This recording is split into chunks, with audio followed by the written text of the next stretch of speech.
on the shores of the Jordan River as dozens of dead fish were spotted there. She hadn't touched a Bible in her life. She was a Muslim woman in Gaza, a mother of 4, her hands so crippled she could barely hold a cup. Then one night at 3 a.m., a man in white stood at the foot of her bed. By morning, her hands were completely healed. But that wasn't the strangest part. Her neighbor had seen the exact same man, at the exact same time, and so had 200 other people in. She hadn't touched a Bible in her life. She was a Muslim woman in Gaza, a mother of 4, a seamstress whose hands had become so crippled with arthritis that she could barely hold a needle anymore. Her family was losing income. Her doctors had given up, and every night she prayed to God for help. Nothing changed, until the night of October 17th. She went to bed exhausted, same as always. But sometime around 3 a.m., her eyes opened. Not slowly, not groggily. They snapped open like something had pulled her out of sleep by force. The room was full of light. Not from a window, not from a lamp. The light was coming from a figure standing at the foot of her bed. A man, robes so white they hurt to look at. His face calm, his eyes locked directly onto hers. She tried to scream. Nothing came out. He stepped closer, and then he said her name. Not woman, not you. Her name, her full name, spoken quietly, like he had known her for years. Her heart was pounding so hard she could feel it in her throat. She had no category for this. In her world, you didn't talk about visions.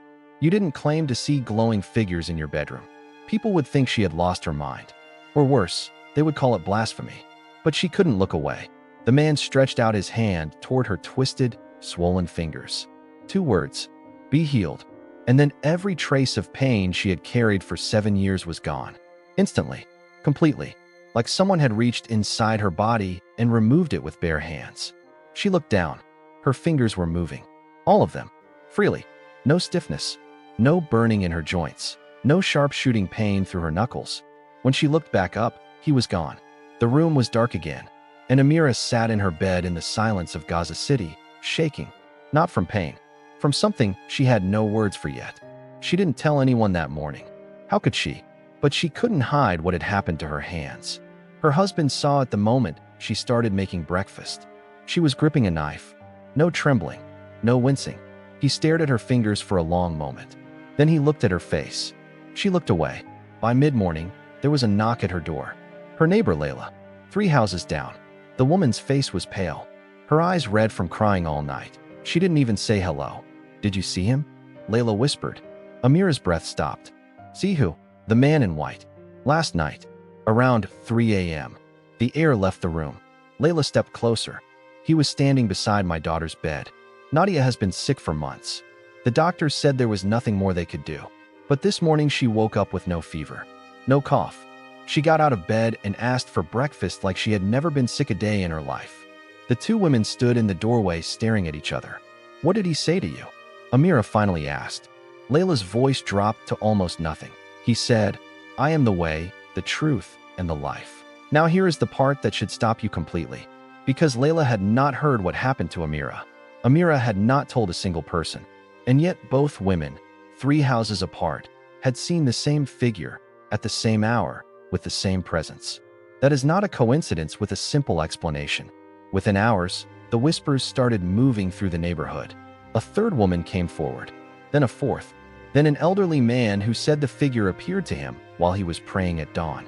Each story had different details, different rooms, different words spoken, but one thing was identical in every single account. The same man, the same white robes, the same calm face, the same impossible knowledge of their names. By that evening, more than 30 people had gathered inside Amira's small home. Some were relatives. Some were strangers who had simply heard the rumors and walked toward them. They sat in a circle on the floor, comparing what they had seen, trying to make sense of something that had no sensible explanation. And then a shopkeeper named Rashid spoke up. He told me his name, Rashid said. The room went completely silent. What did he say? Someone asked. Rashid's voice cracked. He said, I am Isa al-Masih. Jesus, the Messiah. Several people gasped. Others shook their heads. A few looked at the door like they were calculating the distance to the exit. But nobody left. Because deep down, every single person in that room already knew something had happened that they could not explain away. And what none of them realized yet was that while they were sitting in that small home in Gaza, something was happening 400 miles to the north that would eventually connect to every single one of their stories. At the bottom of the Jordan River, buried under 15 feet of sediment, something had just been found. Something that had been sealed for 2,000 years. Something that was never supposed to stay hidden. And the inscription inside it contained words that matched almost exactly what Rashid had just said in that crowded little room in Gaza. The governments knew within hours. And within hours, they shut it down. But not before one scientist managed to photograph everything. And not before those photographs started moving through channels that no government could fully close. What was written on those walls will take your breath away. But first, you need to understand what happened in Gaza over the next 72 hours. Because it did not slow down. It did not stop at 30 people comparing stories in a seamstress's living room. It exploded. And the moment it crossed from a neighborhood rumor into something that could no longer be contained, a former Hamas fighter walked into a room full of strangers, sat down on the floor, and said 4 words that silenced every person present. "I have killed people." And then he described what had appeared at the foot of his bed 3 nights earlier. That story is coming. But so is what was pulled from the Jordan River.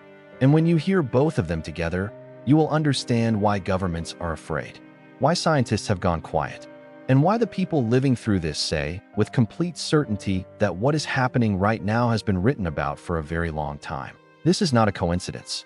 This is not mass hysteria. This is something else entirely. And it started with a seamstress in Gaza whose hands should still be broken. By the 3rd day, Amira's living room could no longer hold the crowd. People were standing in the hallway, sitting on the stairs outside, pressed against the walls 3 deep. And still more kept coming. Not just from her neighborhood anymore. From across Gaza City. From refugee camps on the outer edges of the district. From places where nobody should have heard the story yet. But they had. And every single one of them had their own account. A doctor stood up first. Not a religious man. A man of science. A man who had spent 20 years treating patients with facts and medicine and evidence. "I don't believe in miracles," he said flatly. "I believe in what I can measure." But my patient, a woman with stage 4 cancer, had a vision of this man 2 nights ago.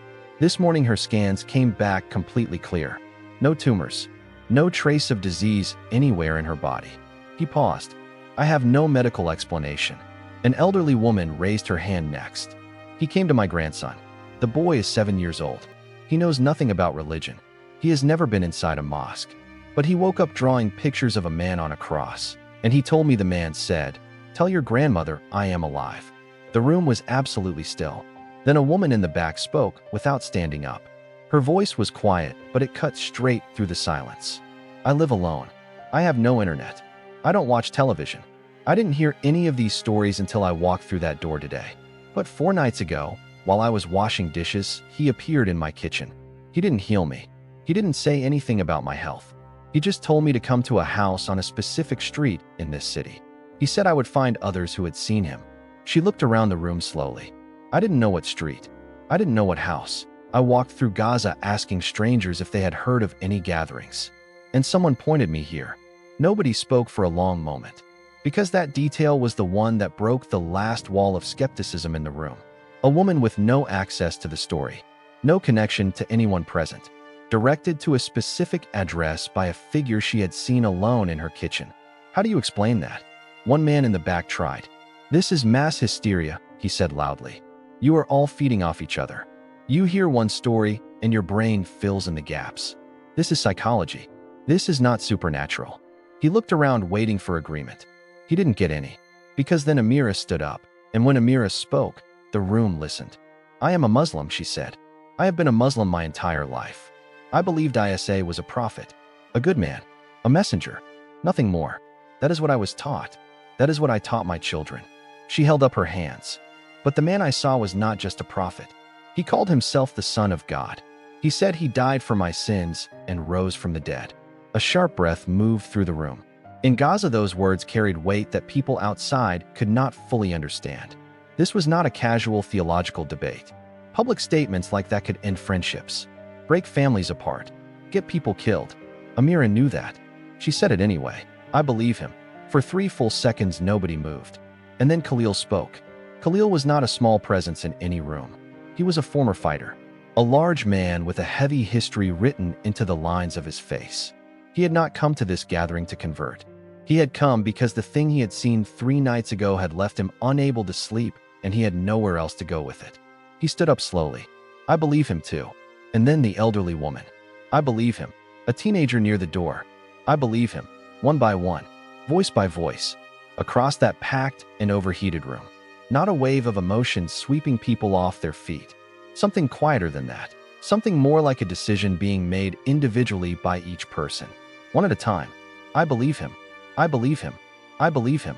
Within a week, that gathering had grown to over 1,000 people meeting in secret across multiple locations. And the reports were no longer coming only from Gaza City.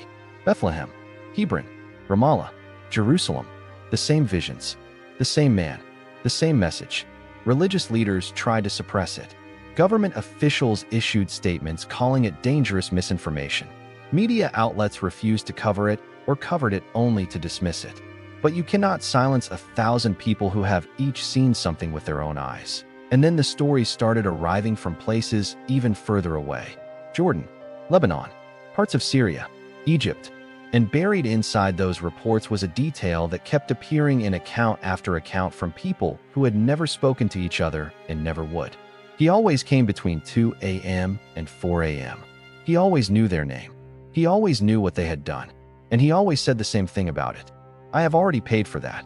Now here is where the story takes a turn that nobody saw coming. Because while thousands of people across the region were quietly processing what they had experienced in the dark of their own bedrooms, a team of archaeologists working a routine survey of the Jordan River were about to make a discovery that would reframe every single one of those encounters. Their ground-penetrating radar had just picked up something 15 feet below the riverbed. Something perfectly rectangular, too precise to be natural. And when they started removing the sediment and the first carved stones came into view, the lead scientist picked up his radio and called his supervisor with shaking hands. What they found inside that sealed chamber was not supposed to exist, and what was written on the walls was not supposed to be readable, but it was. Every word of it. And the first line made the scientist's legs go weak. Because it was not written about the past. It was written about right now. His name was Dr. Youssef Mizrahi. He had spent 22 years studying ancient sites along the Jordan River. He had documented erosion patterns, cataloged pottery fragments from the Roman period, mapped baptism sites that dated back to the time of John the Baptist. This was careful, methodical work. Not glamorous. Not the kind of thing that made headlines. Until October 18th, his team had been working near Qasr al-Yahud, one of the most historically significant baptism sites on the entire river, for 3 weeks. Routine work. Nothing unusual. And then their ground-penetrating radar returned a reading that stopped everything. 15 feet below the current riverbed. A structure. Perfectly rectangular. Uniform dimensions. The kind of geometry that does not occur in nature. Youssef told his assistant to run the scan again. The results came back identical. They brought in excavation equipment. Started carefully removing sediment layer by layer. 6 hours of slow, precise work. And then the first carved stones came into view. Ancient, deliberately placed, sealed. The stones were covered in inscriptions. Ancient Hebrew, Aramaic, and a third script that did not match any known writing system from any documented historical period. Not a variation of something familiar. Something that had no category in any reference material Youssef had access to. But it was not the inscriptions on the outer stones that made him radio his supervisor. It was what they found beneath them.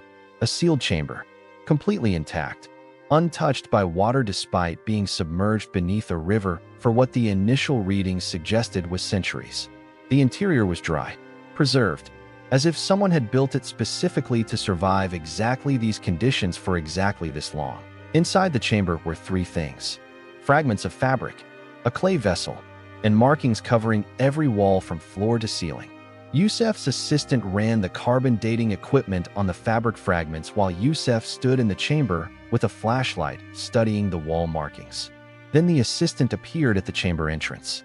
His face had gone completely white. "The dating is wrong," he said. "Run it again," Youssef said without turning around. "I ran it 3 times. The materials are from the 1st century, but the preservation level is inconsistent with that age by about 2,000 years. These fabric fragments look like they were sealed in here last month." Yusef turned around slowly. That is not possible. I know. And then Yusef looked back at the wall markings and noticed something he had missed in his first pass. Some of them were glowing. Not brightly, not dramatically.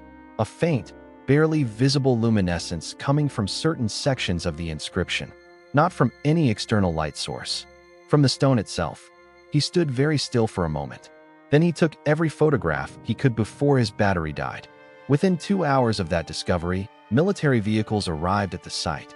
Not archaeologists. Not government heritage officials. Military. The excavation was declared a restricted zone. Yusef and every member of his team were separated, questioned individually, and presented with non-disclosure agreements. Their equipment was confiscated. Their notes were taken. Their phones were checked. Yusef's supervisor pulled him aside before they were escorted off the site. The man's face was ashen. What did we find? Yusef demanded. His supervisor looked at him for a long moment. Something that changes everything, he said quietly, and something that certain people are not ready to release. Ready to release to who? His supervisor didn't answer. They were put in vehicles and driven away from the site in different directions. But Yusef had done something in those final minutes before the military arrived that his supervisor didn't know about. He had sent 3 photographs to a colleague at Hebrew University in Jerusalem. A linguist. A man Yusef trusted completely. A man who had spent his career studying ancient Semitic languages and had the reference materials to translate what Yusef had photographed. The linguist called back within 40 minutes. His voice was barely above a whisper. Yusef, where did you find this? The Jordan River. Khazar al-Yahud. What does it say? A long pause. It is written in 3 languages. Hebrew, Aramaic, and Greek. All 3 say the same thing. What does it say? Another pause. Longer this time. Here the Son of Man was baptized. Here he will return. When the visions begin, the time is near. Yusef sat in the back of the military vehicle staring at nothing. The visions had begun in Gaza on October 17th. The chamber had been found on October 18th. One day apart. As if the 2 events were not coincidences occurring near each other in time. As if they were connected, coordinated. As if something had set both of them in motion simultaneously, and the discovery of the chamber was not a response to the visions, but a confirmation of them. Yusef disappeared 11 days later. His family filed missing person reports. His university issued a statement. Government agencies responded identically across every channel contacted. We have no information regarding his whereabouts. But 23 days after he vanished, a package arrived at the linguistics department of Hebrew University in Jerusalem, addressed to his colleague, the man who had translated the inscription. Inside was a USB drive and a handwritten note. The note said, "They took the artifact, but they could not take what I memorized. Everything is on this drive. Do not let them bury it."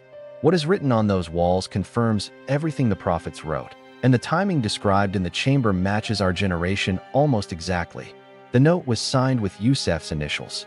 The linguist sat alone in his office for 2 hours. Then he copied the drive contents to 7 separate secure locations. And he began making calls. What was on that drive would eventually reach millions of people. But before that happened, back in Gaza, something was taking place that no government suppression effort could have prepared for. A former fighter had just walked into a room full of new believers. And what he said when he sat down changed the entire shape of the story. Mahmoud had blood on his hands. Not as a figure of speech. He had been a fighter since he was 16 years old.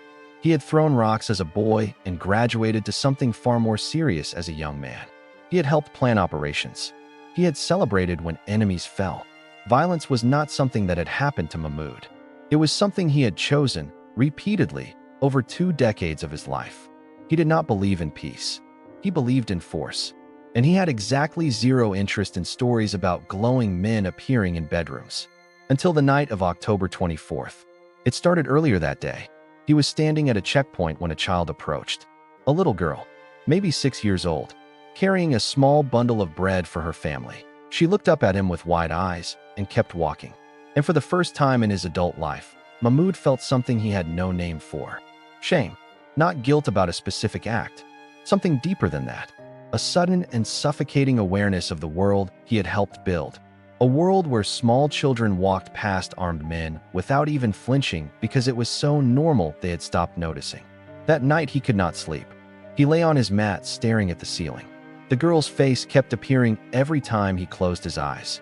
Around 3 a.m. the room filled with light. He sat up immediately and reached for his weapon.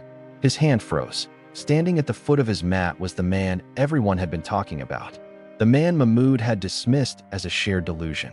A story that weak people told themselves to feel better about their circumstances. But he was here, real, present, unmistakable. "Mahmoud," the man said. Mahmoud's throat closed. "Are you here to punish me?" He finally managed. "I am here to offer you life. I don't deserve life. I have done things that cannot be undone. I know. I was present for every one of them." Mahmoud felt something crack open inside his chest. Not painfully, more like a door that had been locked for 20 years suddenly swinging open on its own. "Then why are you here?" he whispered. "Because I did not come to condemn. I came to save, including you. You don't know what I've done. I know exactly what you have done, and I have already carried the weight of it. Every act, every decision, every consequence. I took it all on a cross 2,000 years ago, and I rose from the grave to prove that not even death gets the final word." Mahmoud had heard those words before. From broadcasts he had mocked, from pamphlets he had thrown away. Hearing them from the source was an entirely different experience. "What do you want from me?" he asked. "Lay down your weapons. Pick up your cross. Follow me. My people will call me a traitor. My people called me a blasphemer and crucified me for it. And I rose anyway." The light faded. The figure was gone. Mahmoud sat on that mat until sunrise. When morning came, he walked to his commander and resigned. Then he walked across the city to a clinic he had heard about. A Christian doctor who had been quietly documenting the healings and conversions spreading through Gaza. He walked through the door and asked one question: "How do I follow Jesus?" By the end of that week, Mahmoud had been baptized in secret. And he was not alone. 7 other fighters were baptized alongside him. Men who had lived for war now publicly aligning themselves with a message of peace in a place where that decision could cost them everything. But Mahmoud's story, as remarkable as it was about to be overshadowed. Because on the other side of Gaza City, something was happening inside a mosque. Sheikh Hassan al-Kawari had led prayers at the same mosque for 32 years. He had studied Islamic theology in Cairo. He had memorized the entire Quran by the age of 14. He had built his entire identity around his role as a teacher, a guide, a protector of his community's faith. And part of that role, for 3 decades, had included preaching against the idea that Jesus was anything more than a prophet. He had been very good at it. On the night of October 21st, he was alone in the mosque performing his late-night prayers. The doors were locked. The building was empty. He knelt on his prayer mat, forehead pressed to the floor, reciting words he had spoken thousands of times. Then he felt it, a presence behind him. Not a feeling, an actual presence. The temperature in the room dropped. A light so intense it penetrated his closed eyelids filled the entire space. He lifted his head. The man was standing in front of him. Hassan tried to speak. Nothing came out. The man stepped closer. His face was not angry, not accusing, just completely, quietly present. "Hassan," he said. Nobody called him Hassan. Everyone addressed him by his title. "Who are you?" the sheikh managed. "You already know who I am. You have been teaching about me for decades. But you have been teaching things that are not true." Hassan's entire body began shaking.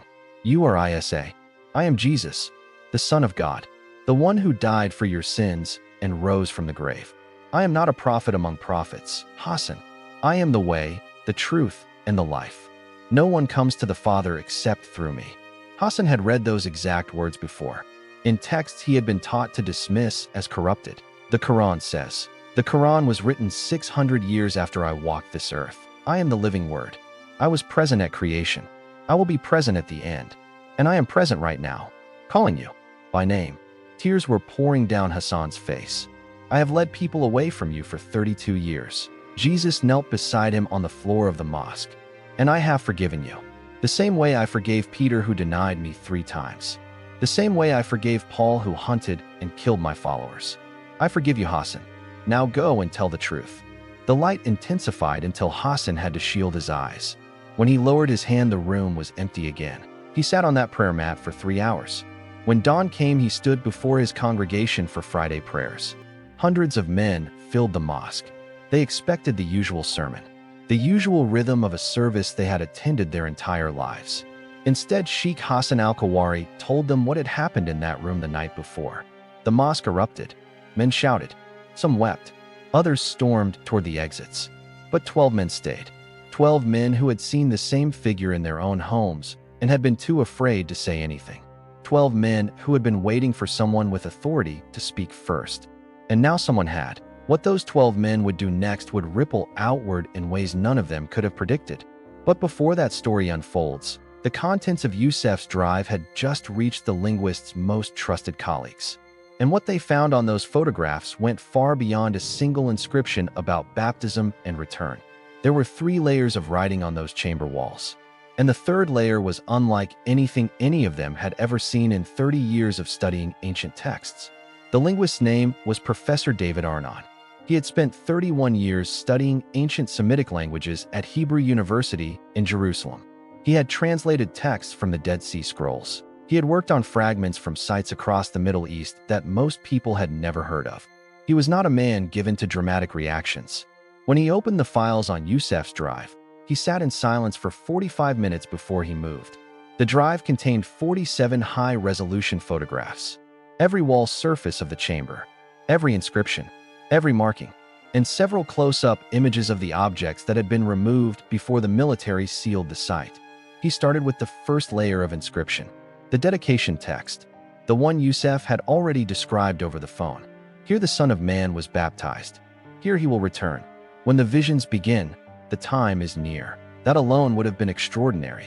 A first-century inscription at a documented baptism site declaring a return and linking it to a period of visions.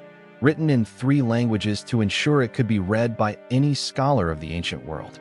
But the first layer was just the beginning. The second layer covered a different section of the chamber walls entirely. Written in 1st century Aramaic. Denser than the first layer. More structured. Almost like a document rather than a declaration. Professor Arnon worked through it methodically over the next several hours. What it contained was a timeline. Not symbolic. Not allegorical. A sequence of specific, concrete, measurable conditions described in precise language. Events that would be occurring simultaneously in the world at the moment the chamber was meant to be found and opened. He cross-referenced each condition carefully. The first condition described an ancient covenant people being scattered across the nations for centuries and then returning to re-establish their homeland in a single generation. He wrote one word beside it in his notes. The second condition described that same people regaining control of their historic capital city after centuries of foreign rule. He wrote one date. The third condition described a period of continuous war and conflict centered specifically on the lands surrounding that ancient homeland. He didn't need to look that one up. He looked out his window instead. The fourth condition described a plague moving simultaneously across every nation on earth, shaking the foundations of governments and economies in ways that had never occurred before in recorded history. He thought about the last several years. He kept writing. The fifth condition was the one that made him set down his pen and sit back in his chair. It described a great spiritual harvest beginning simultaneously among the people groups that had been historically most resistant to the message of the gospel. Multiple regions, multiple languages, multiple generations, all turning at the same time toward a figure they had been taught to reject. He thought about the reports from Gaza, from Iran, from Algeria, from across the Islamic world. He thought about 200,000 conversions in 60 days in regions where conversion could mean death. He picked his pen back up. All 5 conditions were active. All 5 were currently occurring simultaneously for the first time in recorded history. But it was the third layer that stopped him completely. He almost missed it. The photographs of that section of the wall were darker than the others, taken at an angle, as if Yusef had been rushing and hadn't had time to position the camera properly. But when Arnon adjusted the brightness and contrast on his screen, the markings came into view clearly, and they were different from everything else in the chamber. The first 2 layers had been carved into the stone with tools. Deliberate, precise, the unmistakable work of human hands using human instruments. The third layer had not been carved. It had been burned into the stone, not from the outside. The burn patterns indicated the heat source had come from within the stone itself, as if the rock had been branded from the inside out. No known tool or technology from any historical period could produce that pattern. and no known tool or technology from the present day could produce it either without leaving entirely different physical evidence on the surrounding stone. Professor Arnon spent an hour just staring at the photographs of this section before he began translating. The burned inscription was shorter than the others. 3 lines. He translated the first line twice to make sure he had it right. When all these signs appear together, look to the eastern sky. He translated the second line. The one who was baptized here is returning for those who bear his name. He sat with his hands flat on the desk for a moment. Then he translated the third line, and he stopped breathing for a moment, because he had read those words before. Not in any ancient text he had studied professionally.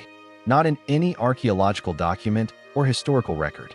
In the Gospel of Mark, chapter 13, verse 26, "The generation that sees all these signs will not pass away before they see the Son of Man coming in the clouds with great power and glory." Word for word, identical. He checked his translation 3 more times. There was no ambiguity, no interpretive flexibility. The burned inscription on the chamber wall contained the exact same sentence recorded in the Gospel of Mark as the words of Jesus spoken on the Mount of Olives. But the carbon dating on the chamber placed its sealing before the Gospel of Mark was written, before Jesus spoke those words on the Mount of Olives, before any of it, which meant those words had been burned into stone before they were ever spoken aloud. Professor Arnon sat in his office for a very long time after that. The only explanation that fit the evidence was one that his academic training had spent 31 years teaching him to set aside. That the one who spoke those words on the Mount of Olives had also placed them in a sealed chamber beneath the Jordan River centuries before his own birth.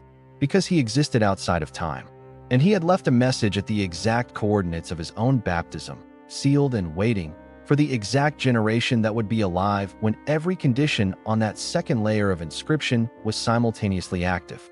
Our generation. Arnon released the contents of the drive on December 3rd.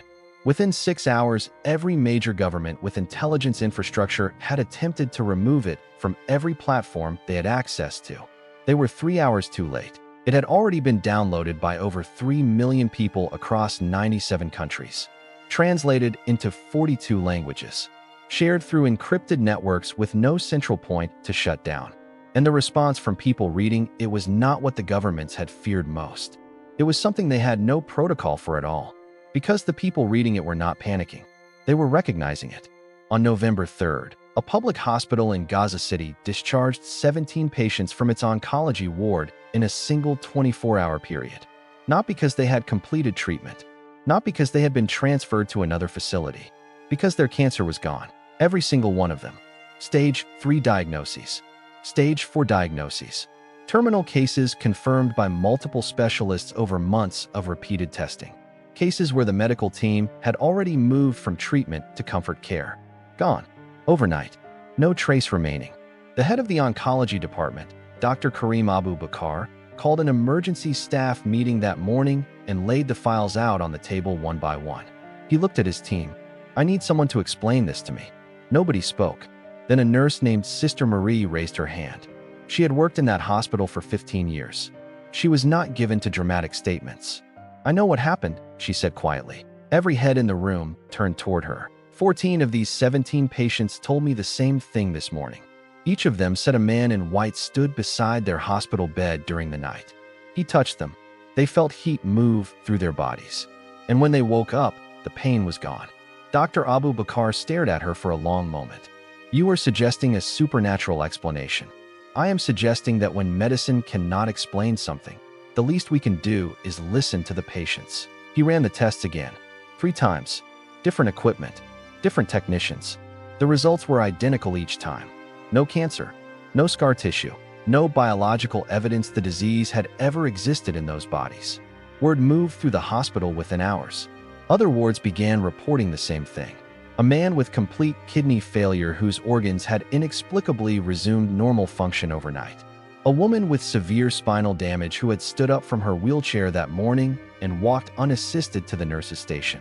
A child with a documented brain tumor whose MRI now showed a completely healthy brain with no indication anything had ever been wrong. By the end of that week, the hospital had formally documented 41 cases of medically inexplicable recovery. Dr. Abu Bakr submitted a report to the World Health Organization. It was quietly filed away. No response, no investigation, no acknowledgement that it had been received.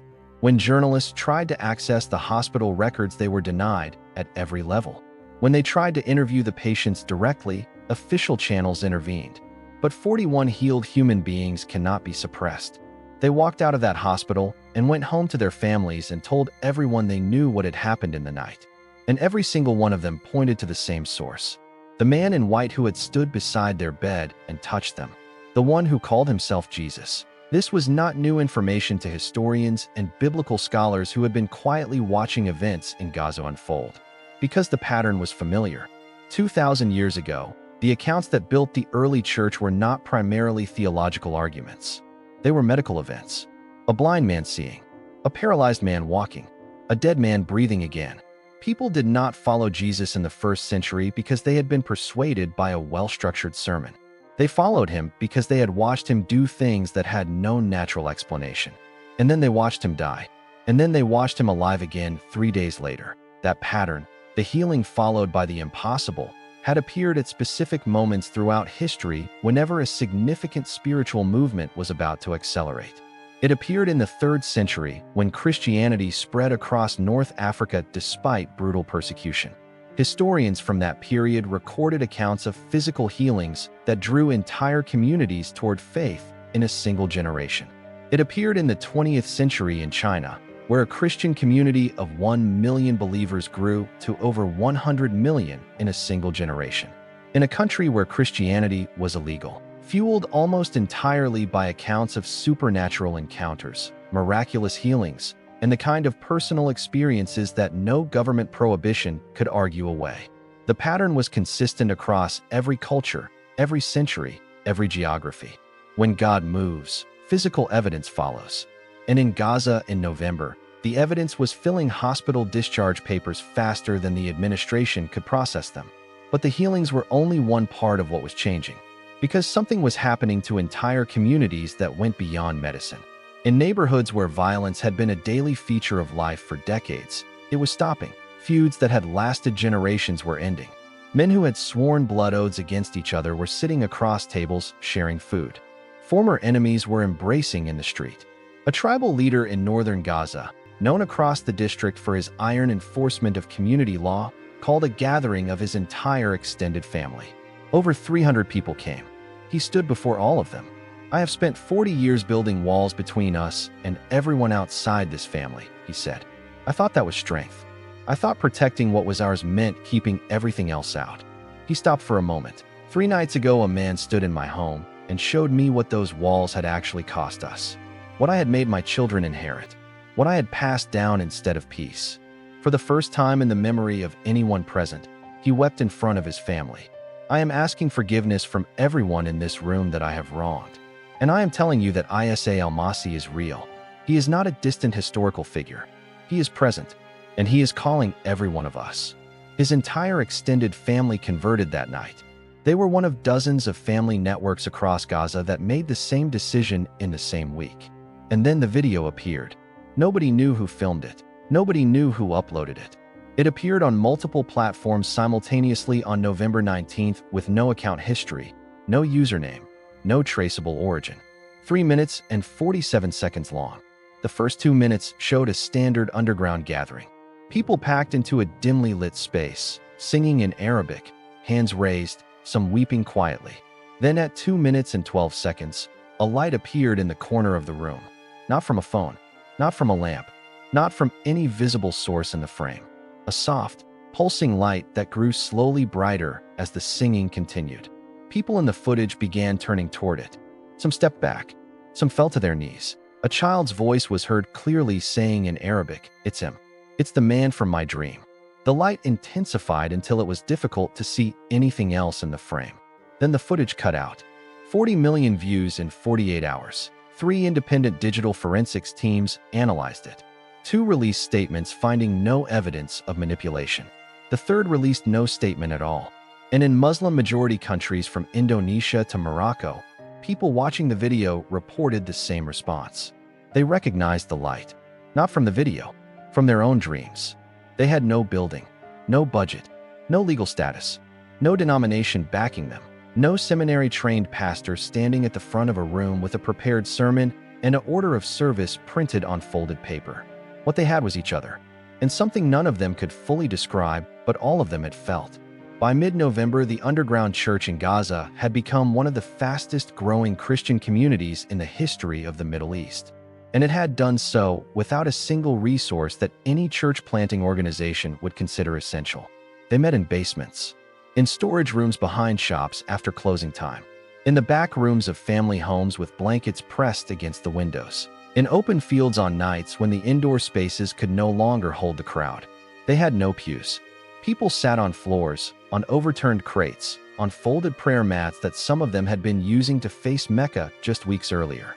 They had no hymnals. Worship songs were written by hand on scraps of paper and passed around the room before the meeting started. Some people memorized them after hearing them once. Songs in Arabic that had never existed before, written by former Muslims who were learning what it meant to praise a God they had just met. They had no formally trained leadership. In most gatherings, a former imam and 2 or 3 ordinary believers would take turns sharing what they were learning. Arabic Bibles were smuggled in. Printed gospel pages were passed around. People who had been believers for 3 weeks were teaching people who had been believers for 3 days. And the ones who had been believers for 3 months were the elders. What they lacked in structure they made up for entirely in hunger. These were not people attending a service out of habit or social obligation. These were people who had encountered something real. Something that had physically changed their bodies or fundamentally reordered their understanding of the world. They gathered because they could not stay away. Because being in a room with others who had experienced the same thing was the only place where the full weight of what had happened to them made any sense. A young woman named Noor, who had converted 3 weeks earlier after her own vision, described one of these gatherings. "We had maybe 200 people packed into a space built for 30, she said. It was hot. People were standing in the hallway and out on the stairs. But nobody left." She paused. "We sang for 2 hours. People were weeping, laughing, hands in the air. Someone would share a testimony, and 20 other people would start crying because the exact same thing had happened to them. I grew up going to mosque. I went through the motions because everyone around me did. I never felt anything." She shook her head slowly. "But in that basement with those 200 people, I felt the presence of God so strongly, I could not breathe for a moment. The room was full of something invisible, but completely real. I know how that sounds. But everyone in that room felt it. You could see it on every face." Reports from multiple gatherings described similar phenomena. People overcome with emotion for no visible reason. Spontaneous healings occurring during worship, witnessed by multiple people simultaneously. Visions happening in real time during prayer.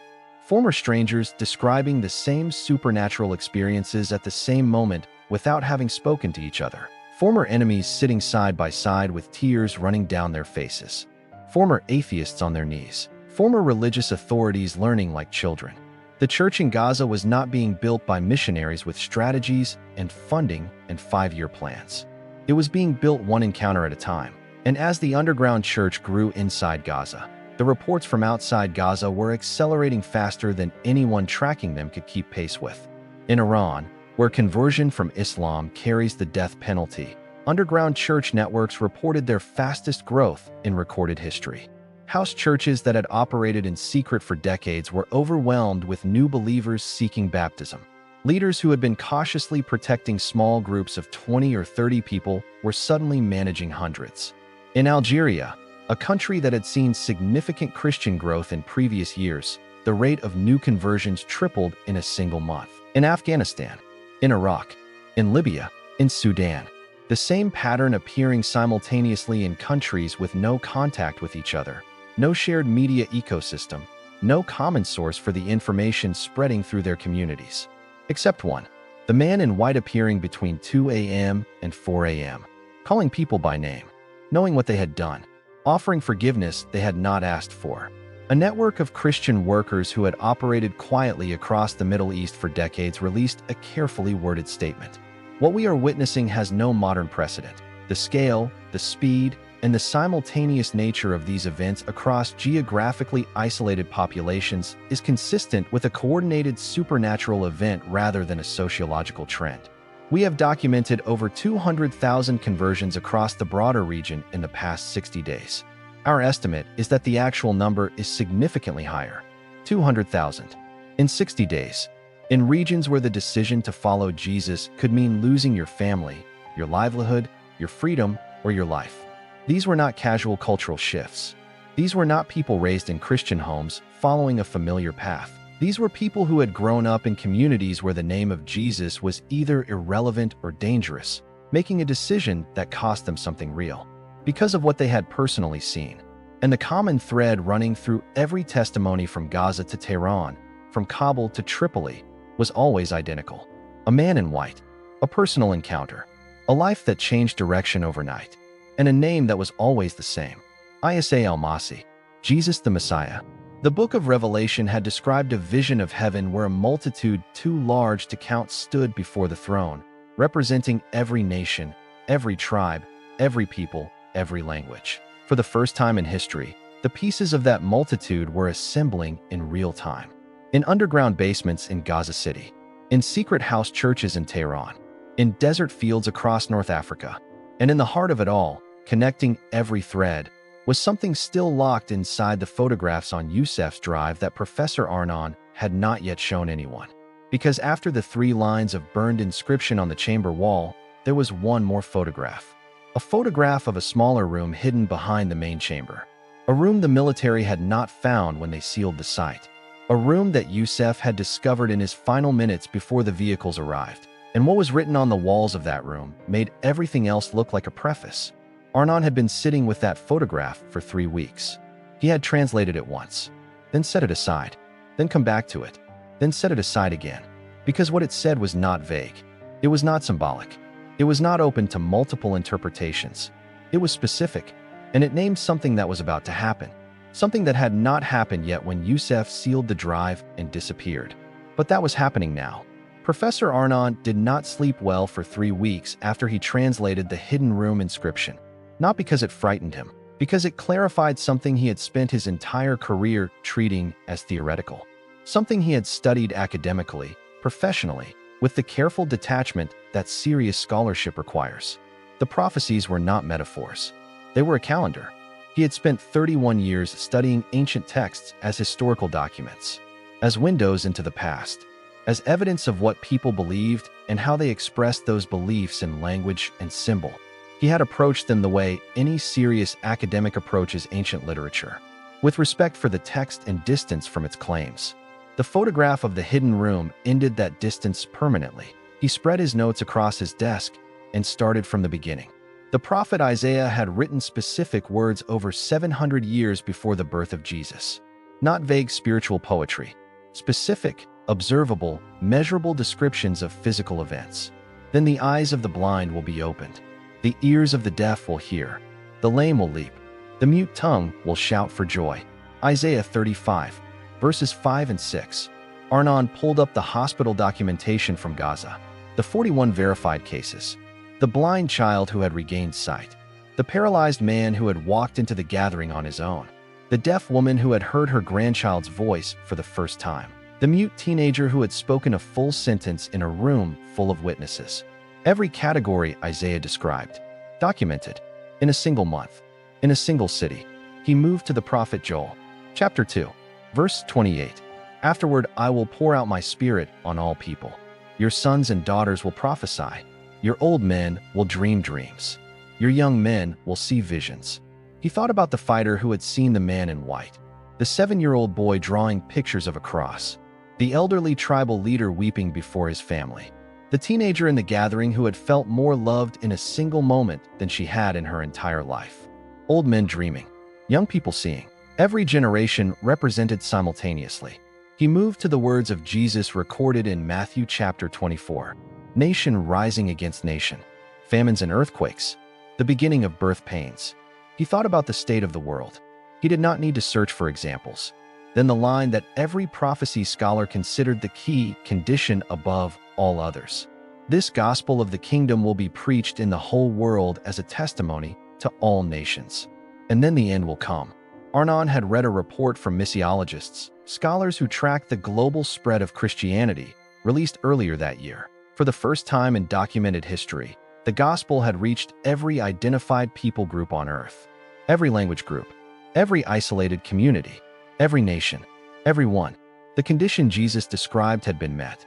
And then Arnon opened the photograph of the hidden room. The inscription in that smaller chamber was written in only one language: Greek.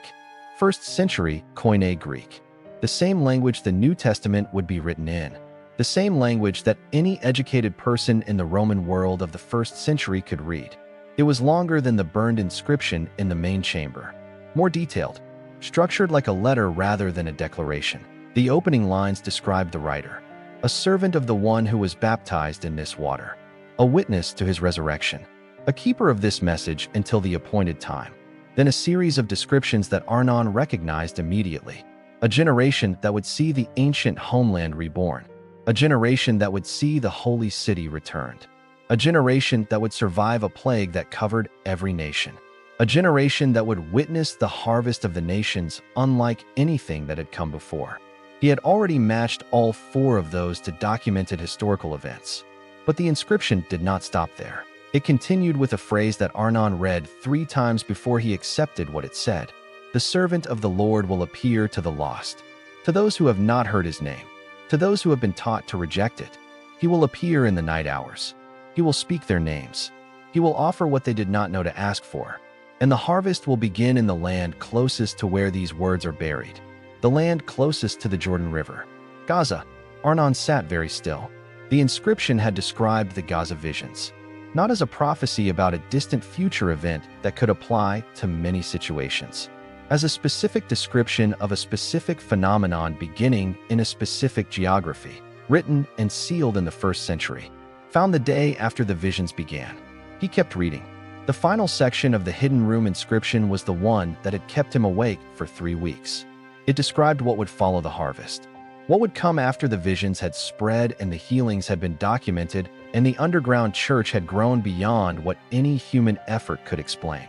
It described a moment, not a period of time, not a season or an era, a moment, a specific, singular event that the inscription called the return of the one who was baptized here. And it did not describe this moment in vague spiritual language. It said the generation alive when all the described conditions were simultaneously active would not reach its end before witnessing this return. Arnon pulled up demographic data. The generation alive in 1948, when Israel was re-established as a nation. The oldest members of that generation were in their late 80s and 90s now. Some were still living, but the generation was aging, moving toward its end in the natural course of human lifespan. The inscription said that generation would not fully pass before the return. He set down his notes. He was 63 years old. He had studied ancient texts his entire adult life as an academic discipline. He had maintained professional distance from their claims for 31 years. He could not maintain that distance anymore, because every condition described in every layer of that chamber, from the outer dedication to the carved timeline to the burned inscription to the hidden room letter, pointed to the same conclusion. Not approximately, not symbolically, not as one possible interpretation among many. The evidence pointed to one conclusion, and it pointed to now. He made a decision. He picked up his phone and called the most respected prophecy scholar he knew, a man in the United States who had spent 40 years studying biblical eschatology and who had the academic credibility to present these findings in a way that could not be easily dismissed. The call lasted 4 hours.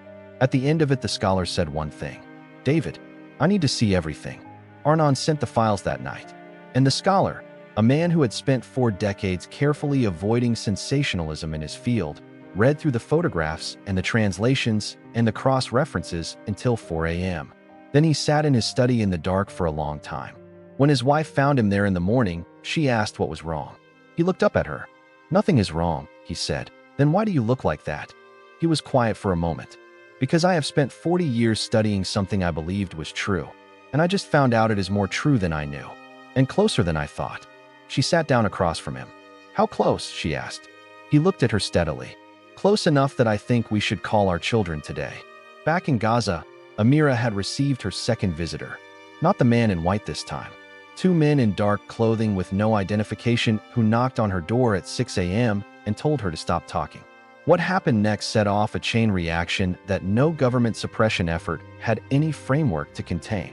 The two men arrived before sunrise. No badges, no official identification, no explanation of which government they represented or what authority they carried. Just two men in dark clothing standing in Amira's doorway at 6 a.m. with hard eyes and a very simple message. Stop talking. Amira stood in the doorway and looked at them for a moment. You came here to tell me what I experienced, she said quietly. We are telling you for your own safety, the taller one said. She looked at her hands, the hands that had been locked and broken for 7 years and were now completely free. You want to protect me, she said. It was not a question. This movement is creating instability. It is a security concern. You need to understand the consequences of what you are doing. Amira was quiet for a moment. Then she said, the man I saw told me this would happen. He said, they will try to silence you. Do not be afraid. I have overcome the world. She stepped back inside her home. I think you should leave now. She closed the door. Within an hour, she had contacted every network she knew. Not to hide, not to go quiet, to warn them that suppression efforts had begun, and to tell them what she had said at the door. The response was not what the two men in dark clothing had intended to produce. Because throughout history, the single most effective accelerant for the spread of Christianity has never been favorable conditions. It has never been political support or social acceptance or freedom from opposition. It has been persecution. The early church in Rome grew fastest under emperors who were trying to eliminate it. The harder the empire pressed, the faster the faith spread. Because when people watch others willingly accept suffering rather than deny something, it raises an unavoidable question. What do they know that makes this worth it? That question has converted more people than any sermon ever written. In Gaza, when word spread that government representatives had shown up at Amira's door before sunrise to silence her, thousands of people who had been watching the movement from a cautious distance made a decision. If it was nothing, why were they so afraid of it? That question alone brought hundreds of new people to the underground gatherings within days. And the gatherings were no longer just in Gaza. The West Bank, Jordan, Lebanon, parts of Syria, and in Iran, where the stakes were the highest of anywhere, the underground church was growing at a rate that its own leaders described as impossible to manage. House churches that had quietly served 20 or 30 members for years were suddenly receiving 50 new people a week. Former members of the Revolutionary Guard were appearing at secret meetings asking how to follow Jesus. Leaders of the network who had worked in Iran for decades said they had never seen anything like it. Not in 40 years of working in one of the most closed religious environments on earth. And the common thread was always the same. Not a social movement, not a political reaction, not a response to anything happening in the external world at all. Personal encounters. In the night, between 2 a.m. and 4 a.m. The man in white, the name spoken, the forgiveness offered. Governments were discovering what Rome had discovered 17 centuries earlier. You cannot arrest a vision. You cannot confiscate a dream. You cannot shut down an encounter that happens inside a person's bedroom in the dark. And the harder you push against the people reporting those encounters, the more credible their reports become to everyone watching. Meanwhile, Professor Arnon's release of the drive contents on December 3rd had triggered a global conversation that no suppression effort could contain. The photographs of the chamber had been downloaded 3 million times in 6 hours before the removal attempts began. By the time those attempts were coordinated across platforms, the files existed in copies spread across 97 countries in 42 languages with no central point of origin that could be targeted. The academic response was divided but significant. Several prominent archaeologists who reviewed the photographs called for an independent investigation of the site. Their requests were denied. The Jordan River site remained a restricted military zone with no public access and no official acknowledgement of what had been found there. But 3 scholars who examined the chamber photographs independently reached the same conclusion about the inscriptions. These are authentic first-century texts. The linguistic patterns, the writing conventions, the material evidence visible in the photographs are all consistent with genuine first-century origin.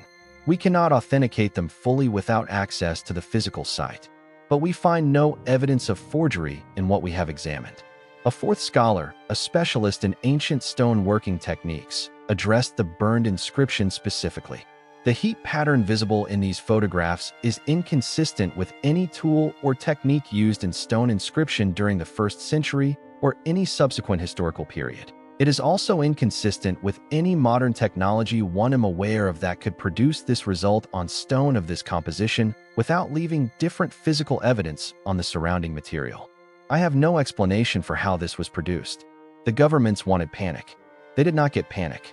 What they got instead was something harder to manage. Millions of ordinary people, many of them the same age as the grandparents of those they were watching encounter Jesus in Gaza, reading the chamber inscriptions and the prophecy alignments and recognizing something, not as new information, as confirmation, because many of them had already believed this was coming. They had read the same scriptures. They had studied the same prophecies. They had watched the same global conditions develop over the same decades.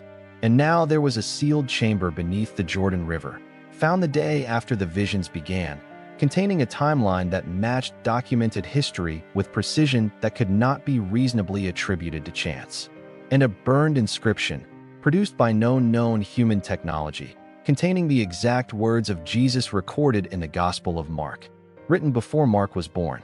The scholar who had received Arnon's files and sat in his dark study until 4 a.m. published a brief statement that was shared millions of times within 48 hours. He wrote, "I have studied biblical prophecy for 40 years with academic rigor and appropriate caution.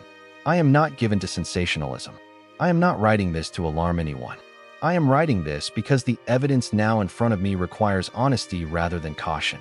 Every major prophetic marker described in Scripture as preceding the return of Jesus Christ is currently active simultaneously for the first time in recorded history. The discovery beneath the Jordan River does not prove this. Scripture does not require external proof, but it does confirm it. And the timing of that confirmation, appearing the day after the visions began in Gaza, is not something I am able to explain through any natural framework. I believe we are living in the final days before the return of Jesus Christ. I have never written those words in 40 years of scholarship. I am writing them now. The statement was translated into 31 languages within 24 hours. And in Gaza, in a small home on a quiet street, Amira read it in Arabic and sat quietly for a while. Then she looked out the window at the sky. She had seen him. She knew what was coming. And she also knew there was one piece of this story that had not yet been made public. The hidden room inscription that Arnon had been sitting with for 3 weeks. The part that didn't describe what had already happened. The part that described what was about to. Amira sat in her small home on a Tuesday morning in December, surrounded by 40 women. Former Muslims. Former skeptics. Former strangers who were now closer to her than sisters. Women who had each walked through the same door she had walked through, most of them after their own encounter, a few after simply watching what the encounter had done to the people they loved. She held a worn Arabic Bible in her healed hands. She had been reading it for 2 months. Every morning, every night, searching through it the way someone searches through a letter they have already received, looking for every detail of the person who sent it. "I want to tell you something," she said. The room went quiet. "When I first saw him, I was afraid. I thought grief and war and pain had finally broken something inside me. I thought I had crossed a line in my mind that I could not come back from." She looked around the room slowly. "But then I understood something. He did not come to me because I was strong. He came because I was broken, because broken is exactly where he works." Several women were weeping quietly. "My husband saw him 3 weeks ago. My oldest son saw him last week. My daughter has been reading this Bible every day for a month. She came to me yesterday and asked me a question I never expected." Amira paused. She asked me, "Mama, why did it take a vision for us to find him? Why wasn't he always this close?" The room was completely still. And I told her, "Habibi, he was always this close. We just weren't looking in the right direction." Outside the window, Gaza was still Gaza. The sounds of the city still carried the weight of decades of conflict. The physical circumstances of their lives had not changed. There was still poverty, still danger, still the particular exhaustion that comes from living in a place that the world has argued over for generations without ever asking the people living in it what they needed. But inside that room, something was present that none of those circumstances could touch. Something invisible but completely real. The same thing Noor had described in the basement gathering. The same thing Sheikh Hassan had felt in the empty mosque. The same thing Mahmoud had carried out of the room where he had laid down his weapons.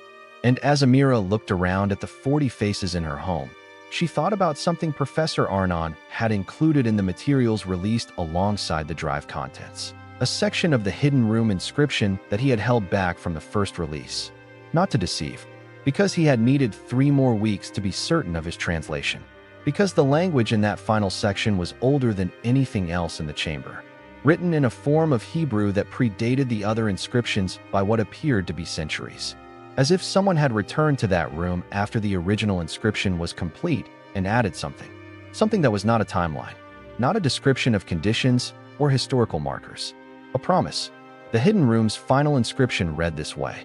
To those who are found in the last days. To those who have heard the visions and believed. To those who have turned in the night toward the light and followed it. Do not be afraid of what you see in the world around you. The shaking you witness is not destruction. It is preparation. The one who was baptized here is coming back not as a servant, but as a king. And every knee will bow, not because it is required, because when they see him, there will be nothing else to do. Arnon had included one further note beneath his translation. He wrote, the phrase used here for last days is the same phrase used by the prophet Joel, the same phrase the apostle Peter quoted in the book of Acts when he described what was happening on the day of Pentecost. The first followers of Jesus believed they were living in the last days. They were not wrong. They were early. The harvest that began then has been building for 2,000 years. And what is happening now in Gaza, in Iran, in Algeria, in Afghanistan, in every place where the man in white is appearing in the night, is the final acceleration of that harvest. The last wave before the shore. Amira had read those words the morning they were released. She had sat with them for a long time. Then she had done something small and ordinary and completely significant. She had picked up her Bible and turned to the last book, the last chapter, the last page, and she had read the final words written there. He who testifies to these things says, yes, I am coming soon. She had read that sentence 3 times. Then she had looked at her hands, the hands that had been destroyed and were now whole, the hands that held the evidence of an encounter she could never explain away and never wanted to. She had said one word out loud in her empty kitchen. Come. Now in the room full of 40 women, she looked out the window one more time. The sky over Gaza was ordinary, blue-gray with morning cloud, a flock of birds moving in a loose formation toward the south. The sounds of the city below, ordinary, unremarkable. But Amira had seen what she had seen, and she knew what the inscription said. And she knew that somewhere beneath the Jordan River, in a smaller chamber that the military still had not found, there was one wall that Professor Arnon had not yet photographed fully. One section of inscription in the oldest Hebrew in the entire chamber. Arnon had managed to translate only the first 3 lines before the image quality degraded beyond what his software could process. Those 3 lines described something that was going to happen. Not had happened, not might happen, was going to happen, at a specific location, on a specific day. Arnon had shared those 3 lines with only one person. The scholar in the United States who had stayed up until 4 a.m. reading the files and told his wife to call their children. The scholar had read the 3 lines and gone very quiet. Then he had said, David, do you know what day that is? Arnon had looked at his calendar. Yes, he had said, I know what day that is. That conversation happened on December 10th. The day described in the inscription was not far away, and somewhere in a city that had become the center of the most significant spiritual movement of the modern age. A seamstress named Amira looked at the sky and felt something she could only describe as the feeling you get just before someone you have been waiting for walks through the door. Not fear, not anxiety, readiness. The 40 women in her home had bowed their heads. They were praying in Arabic to Jesus in the middle of Gaza, in the middle of winter, in the middle of what might be the most significant moment in human history. And outside the window, the sky was just a sky. For now, the scholar in the United States had one more thing to say before he ended the call with Arnon on December 10th. He said, when this becomes public, people are going to want to know what to do. Arnon had agreed. The scholar was quiet for a moment. Then he said, tell them what Amira said. Just that one word. Come. The date written in the hidden room inscription has not been made public. Professor Arnon is still deciding whether the world is ready.